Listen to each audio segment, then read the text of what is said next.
আরে ভগবান, দই এনেছে সকালবেলা। আমি তো দেখে পুরো পাগল হয়ে গেছি দই দেখে। আর 1.5 কিলো দই, এটা 500, এটা 1 কিলো। আমি আমার বাবান দই খেতে ব্যাপক ভালোবাসি, ব্যাপক ভালোবাসি। বাবা থেকেই লোভ লাগছে। আর এই স্ল্যাবটা নতুন বানিয়েছি, আমি দেখাচ্ছিলাম। আর দইটা খুলতেই পারছি না, তাড়াহুড়ো করে। দই দেখলেই না খেতে ইচ্ছে করে।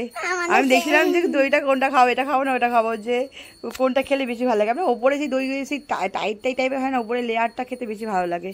তো এটা এই দোকানটা থেকে দইটা এনেছি। এই দোকানে দইটা, এটা মন্দিরতলার দোকান, ঠিক আছে।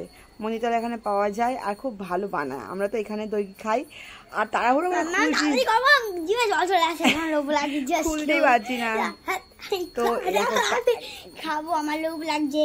বাবানকে লুকিয়ে লুকিয়ে কিছু করতেই পারি না। বাবানকে ভাবছিলাম দেবো না, লুকিয়ে লুকিয়ে খাবো, কারণ ও দই খেলে আর ভাত খেতে পারবে না, তাই জন্য। ও তো দেখেছে খাবো খাবো করছে, তো ও 1 বাটি খেয়ে নিয়েছে অলরেডি। আমিও খেয়ে নিয়েছি 1 বাটি 2 বাটি খাওয়া হয়ে গেছে। তো আবারও খাবো পরে।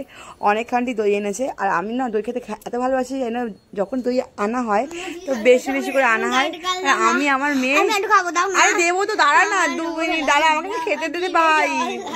খেয়ে রে মেয়ে, আমি খেতে এত ভালোবাসি, দই তো একদম সাফ সাফ হয়ে যাবে, এক্ষুনি শেষ হয়ে যাবে। Bye bye.